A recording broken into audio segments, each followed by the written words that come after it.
जय हिंद दोस्तों, मैं रितेश राय स्वागत करता हूं आपका स्टडी विथ रितेश राय में। आज का जो हमारा टॉपिक है वह है नीट यूजी में कितने रैंक पर हो जाएगा एम्स में एडमिशन, यानी पिछले साल का कट ऑफ। चलिए तो इस टॉपिक के साथ आज की जो हमारी चर्चा है उसकी हम शुरुआत करते हैं। तो आपको बताएं, नीट यूजी 2024 का आयोजन 5 मई को किया गया था। इसका रिजल्ट 14 जून को घोषित किए जाने की संभावना है। जी हाँ, अगर नीट यूजी की बात कर दें तो इसका रिजल्ट जो है 14 जून तक आने का जो है संभावना बना हुआ है। नीट यूजी रिजल्ट आते ही मेडिकल कॉलेजों में एडमिशन के लिए भागम भाग शुरू हो जाएगी। मेडिकल कॉलेजों में एडमिशन नीट यूजी रैंक के आधार पर होता है। डॉक्टर बनने का ख्वाब देखने वाले प्रत्येक युवा का सपना एम्स दिल्ली में MBBS करने का होता है। एम्स दिल्ली देश का नंबर 1 मेडिकल कॉलेज है।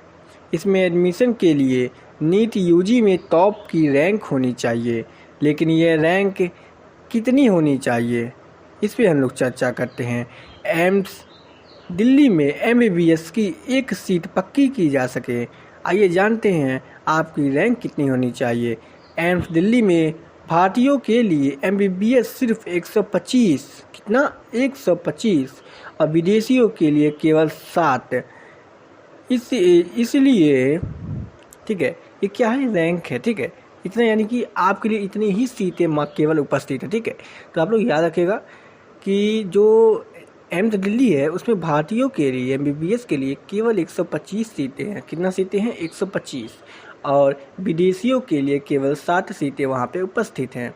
इसलिए जनरल कैटेगरी के लिए उम्मीदवारों को वहाँ पे दाखिला पाने के लिए आपको नीट यूजी रैंक जो है 50 या फिर इससे कम होनी चाहिए। जी हाँ, यदि आप जनरल कैटेगरी में हैं तो आपका रैंक 50 अथवा उससे नीचे ही होना चाहिए। उससे ऊपर यदि आप जा रहे हैं तो एक संशय का विषय बना रहेगा। नीट यूजी स्कोर की बात करें तो यह 720 होना चाहिए।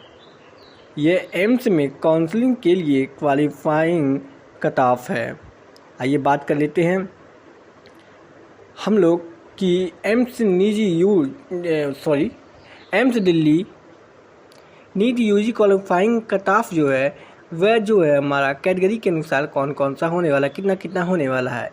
तो जनरल के लिए जो 50 होना चाहिए, EWS के लिए भी आपका रैंक जो है 50 ही होना चाहिए, OBC के लिए आपका रैंक जो है 40 होना चाहिए, और SC के लिए आपका रैंक जो है 40 होना चाहिए, और ST के लिए भी आपका रैंक 40, यानी कि SC और ST के लिए आपका रैंक 40 होना चाहिए।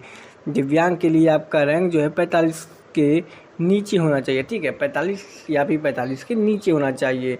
SC ST के लिए कितना होना चाहिए? 40 या फिर 40 से नीचे।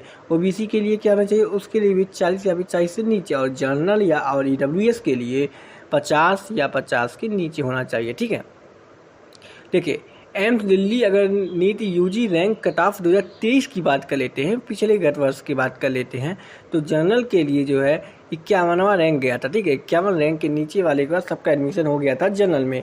EWS की बात करें तो 215 के नीचे तक का सबका रैंक जो रैंक था उसका एडमिशन हो गया था। OBC की अगर बात कर ले तो 218 के नीचे जितने लोग थे उनका एडमिशन हो गया था।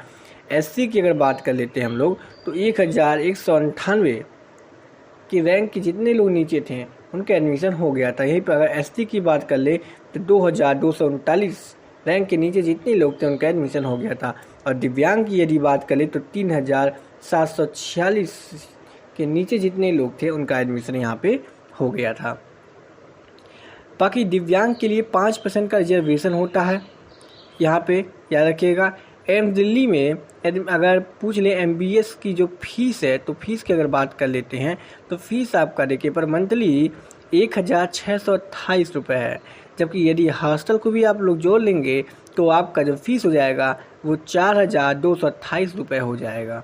तो इसी के साथ मिलते हैं अगले वीडियो में। जय हिंद, जय भारत।